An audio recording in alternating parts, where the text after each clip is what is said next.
Now that our little one has arrived, let's celebrate with a baby shower. Since it's your first grandchild, we're hoping for some extra love in the form of generous gifts.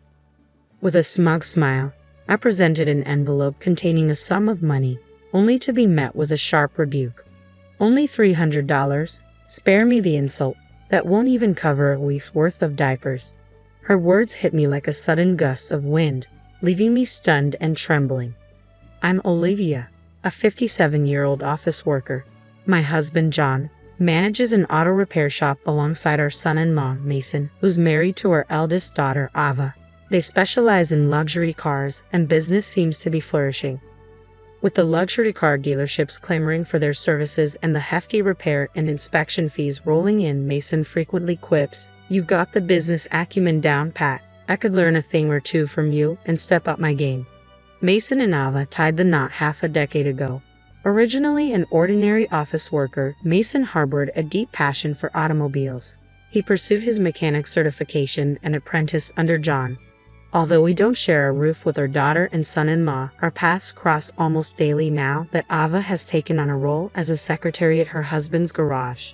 Our residence and their workshop may be separate, but their proximity ensures frequent visits. Sometimes I drop by and the four of us enjoy each other's company. Mason's affable nature and approachability make him feel like a natural part of our family. It's as if he's been our son all along. We do have a biological son, but ever since he ventured out for his career, our encounters have become scarce. William trails Ava by 2 years in age and never quite warmed to his father's profession. Upon graduating from college, he opted for a conventional corporate job. In his elementary years, he'd often proclaim, "I'll run Dad's shop when I grow up." Yet, as he matured, his aspirations took a turn. Running a repair shop won't cut it in today's world. I'm not keen on being coated in grease either. John never harbored explicit hopes for William to inherit the business. However, when William unequivocally dismissed the idea, a tinge of sadness crossed John's face. John had assembled a team of employees and found himself contemplating the road ahead. With Mason's arrival, he found himself envisioning a clearer future. If there were no heirs to the business, he resolved to give his employees a heads up, allowing them time to secure alternative employment. However, with Mason's involvement, he saw the prospect of leaving the enterprise in capable hands.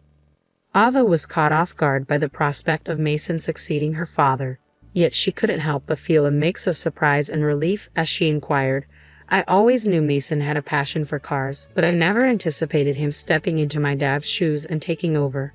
But since William had no plans to carry on, it shouldn't pose any issue, right? My husband's business is thriving, and it seems like Ava is constantly probing me about whether William will eventually seek ownership of the shop." Ava's concerns aren't unfounded. There's something raw about William's wife, Emma. They tied the knot just 2 years back, and ever since they first visited our home to introduce Emma, she left quite an imprint. Upon their arrival, Emma's first words were, "This place has a very blue-collar vibe, doesn't it? Is this typical of self-employed folks' homes?" My husband and I were so stunned that we couldn't find any words to reply. Ava, who was also present, appeared to be seething with anger and swiftly fired back, "Who do you think you are? What kind of remarks are those to your future in-laws?" Yet Emma stood firm, asserting, "I'm just speaking my mind. Please refrain from picking on me even before we're officially married." I attempted to diffuse the escalating tension between the two women and tried to proceed with the introductions for the impending marriage. However, William interjected, saying, "Just because we're getting married doesn't mean we'll be living here or relying on you." It became evident that William wasn't pleased with Mason's involvement in his father's business and his close relationship with us. Since Ava and Mason tied the knot, William seemed intent on putting even more distance between himself and our family. Mason chose not to join us that day out of consideration. However, William couldn't resist making a snide comment, remarking, "Looks like Ava's husband decided to skip out today, huh? Probably didn't want to embarrass us all with his usual greasy appearance. I'm just glad he's not here." Despite his earlier claims that he had no interest in taking over my husband's shop, it was apparent that William might harbor some resentment towards Mason, who wasn't a blood relative, potentially becoming the successor. His words ignited a surge of anger within me, and I couldn't help but fire back. "Are you feeling jealous of Mason now? You were the one who adamantly declared you had no intention of taking on your father's business. My typically mild-mannered husband intervened, trying to diffuse the tension. Let's not allow anger to consume us, everyone. Since William's fiancée has taken the initiative to introduce herself, let's strive to get along. Despite my husband's attempt to maintain peace, I found it increasingly challenging to contain my frustration. Yet before I could say anything more, Emma interjected. I don't particularly care. I never had any intention of getting along with you anyway. She addressed us with an air of condescension, speaking down to us as if we were beneath her. Despite beginning to calm down at my husband's soothing words, both Ava and I found ourselves growing irate once more. We exchanged stern glances with Emma, but she seemed to derive amusement from our agitation. You common folk are so easily riled up. Coming from a family of privilege, I can't say I've ever experienced anger, she chirped, proudly flaunting her upper-class background. According to William's previous accounts, Emma's father held a prestigious position as the director of a large corporation. It was apparent why she viewed us as commoners. The prospect of such a woman becoming our daughter-in-law weighed heavily on both Ava and me. Even my husband seemed to recognize the untenable situation. He proposed to William and the others, perhaps it's best we conclude our meeting for today. After all, this was intended to be a simple meet and greet.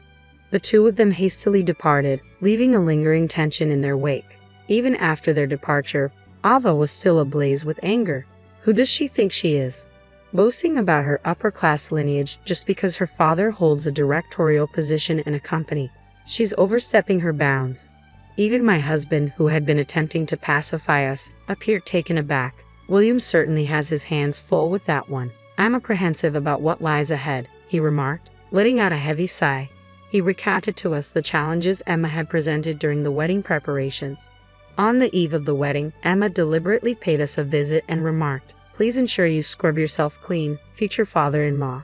And do make an effort to dress appropriately, future sister-in-law. You must be aware of your own appearance, right?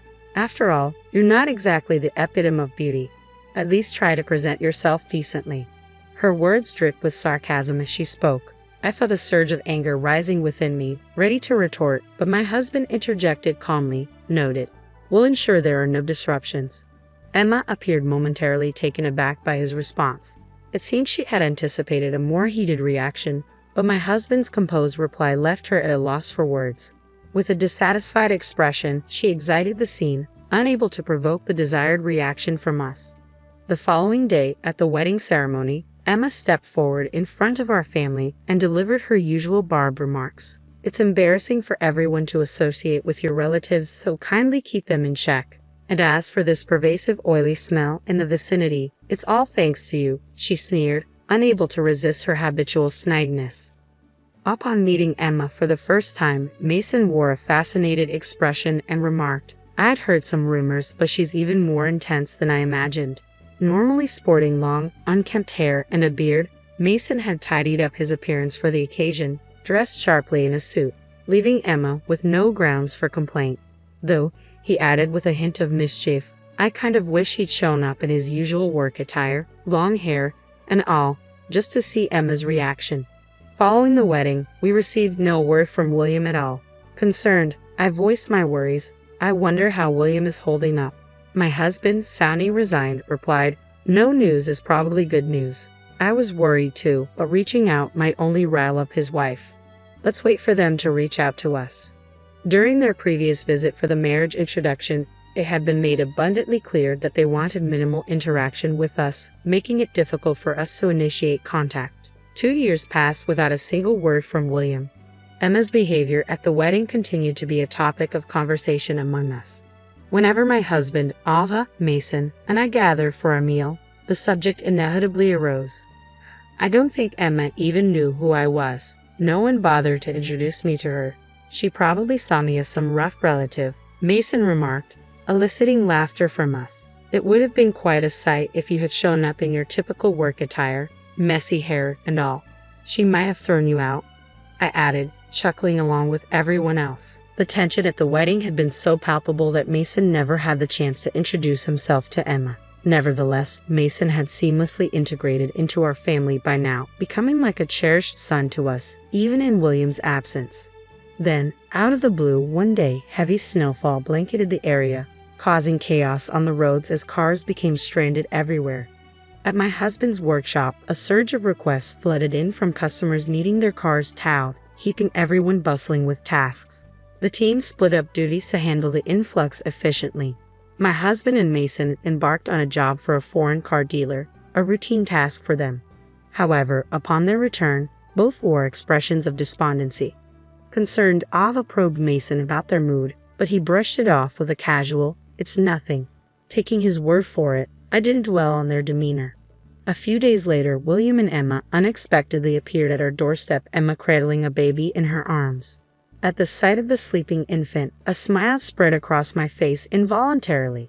Ava, who happened to be visiting, shared in the moment, exclaiming, "Emma, you've had a baby." She reached out to touch the child, only to draw back abruptly, recoiling from Emma's hand with a sharp cry, "Don't touch her with your greasy hands. The smell of oil will rub off." The sight of the baby momentarily swept away my concerns, but it quickly became apparent that Emma remained unchanged, even in her new role as a mother. As tensions thickened, Emma, true to form, remarked, "Now that our little one has arrived, let's celebrate with a baby shower. Since it's your first grandchild, please be generous with the gift money." Her words laced with the usual sarcasm. I hastily gathered $300 into an envelope and passed it to Emma. If I had foreseen the occasion, I would have prepared more thoughtfully. However, her sudden visit left me unprepared, with no time to gather more funds or inquire about her preferences. Snatching the envelope from my hand, Emma swiftly inspected its contents, her voice rising in indignation. "Are you kidding me? Only $300? That won't even cover the cost of diapers." With an uncharacteristic burst of volume, my usually composed husband abruptly reclaimed the envelope from Emma's grasp, his voice thundering, "You will not disrespect us like this. Is William even the father of that child?" His words echoed with a forcefulness I had never witnessed in him before. His assertion about the child's paternity left me utterly bewildered. The intensity of my husband's outburst drew Mason from the rear of the room, his expression marked by confusion as he entered. Yet upon catching sight of Emma, Mason's countenance shifted to one of shock. In turn, Emma, upon noticing Mason's presence, betrayed a flicker of alarm, swiftly attempting to conceal her face. Upon spotting Mason, my husband challenged Emma, "Does seeing Mason jog your memory? You surely recall him from our discussion in your fancy minivan during the heavy snowfall. You were voicing your complaints to Mason. I bet you've forgotten his face." Despite my husband's pointed remarks, Ava, William, and I remained perplexed, all equally taken aback by the unfolding situation. My husband's next words only added to the confusion. "As the president you were with at the time is doing well, please convey my message. If he intends to engage in extramarital affairs, he should choose a time when it's not snowing, lest he be caught," he stated cryptically. At the mention of an affair, tension gripped Ava, William, and me. We exchanged incredulous glances, struggling to comprehend the gravity of the situation. Emma swiftly rebuffed the accusation, her denial tinged with evident fluster, a stark departure from her usual demeanor. "What are you talking about? The heavy snow? An affair? Your words make no sense," she protested, her composure visibly rattled. At my husband's cue, Mason retrieved his phone and began navigating through it. Meanwhile, my husband proceeded to fill us in. During the heavy snowfall, Emma and some other individual found themselves stranded in a luxury minivan. Mason and I went to their aid. At first, I didn't recognize Emma, but I found it peculiar that there was a baby present in the vehicle. I was heavily masked, sporting sunglasses and a helmet, so she likely didn't recognize me. However, Mason, with his distinctive long hair and beard, would have been memorable even with a mask on. As my husband concluded his explanation, Mason chimed in, "We have everything captured on our car's dashcam. She can't deny it." He extended his phone towards Emma, who gasped upon glimpsing the screen, quickly averting her gaze. "Ava, William," and I peered at the screen in astonishment. Sure enough, the footage showed Emma and an unfamiliar man berating Mason. "We have a baby on board, and we're already moving. Hurry up." Emma's voice boomed from the screen as my husband and Mason worked to secure chains onto the opulent minivan. The two figures were caught whispering to each other amidst the commotion. My husband's expression darkened as he spoke. "The dashcam may not capture sound, but I heard every word." William is foolish to believe that child is his. You two said, "Well, Emma, you're the fool for discussing your affair right in front of your father-in-law without even realizing it." In the midst of his revelation, William erupted, "Eva, what are you saying? Is this true?" Emma attempted to brush off the accusation with a forced laugh, insisting, "Of course it's a lie," though her pallid complexion betrayed her true feelings. Adding weight to the accusations, Mason interjected, "Didn't you mention divorcing William at the opportune moment? I heard you say it. You even mentioned ensuring child support. You seemed quite pleased about it." With each word, Mason unveiled more of the truth. Emma's agitation mounted, her hands trembling as she cradled her crying baby. Seizing upon the infant's distress, Emma pointedly blamed us. "Look what you've done. The baby's upset because of your cruelty. I've had enough. I'm leaving today," she declared, storming out and leaving the flustered William behind. His face flushed with anger, William simmered in her wake, gradually regaining his composure once Emma had departed. "Dad, what you said earlier, is it true?" William sought confirmation from his father once more. His father silently nodded, prompting Mason to elaborate. "Emma's lover happens to be the president of a company that does business with our shop. Word has it from some dealers that Emma accompanied him when he came to purchase a car. Apparently, he opted for a minivan because they were expecting a child," he divulged, providing intricate details. Overwhelmed, William lowered his head into his hands, sinking to a crouched position. Later, a DNA test confirmed what had been suspected. The child was not William's. Promptly, William initiated divorce proceedings. Meanwhile, Emma, defiant in her demeanor, scorned the idea of marrying a commoner like William, exclaiming, "That was my mistake." However, the DNA results unveiled another twist. The child's true father was not the president, but another man, further complicating matters. It appeared Emma had been involved with yet another individual, one who was already married. In the ensuing divorce proceedings, William sought compensation from Emma as well as from her two lovers. Despite Emma's family flaunting their supposed high-class status, it was revealed that they were not as affluent as they claimed, resorting to borrowing money to settle the compensation in the divorce proceedings. Emma's affair with the president stemmed from her desire for a luxurious lifestyle. However, her hopes for a remarriage with him were dashed. Instead of tying the knot, she found herself facing a claim for compensation for breach of engagement on his part. Following his split from Emma, it appeared that William had developed a deep-seated distrust towards women. "I'm never getting married again," William declared, opting to live independently. "For my husband and me, the dream of our first grandchild dissolved." Yet our spirits were swiftly lifted upon learning of Ava's pregnancy. As a couple, we burned with joy.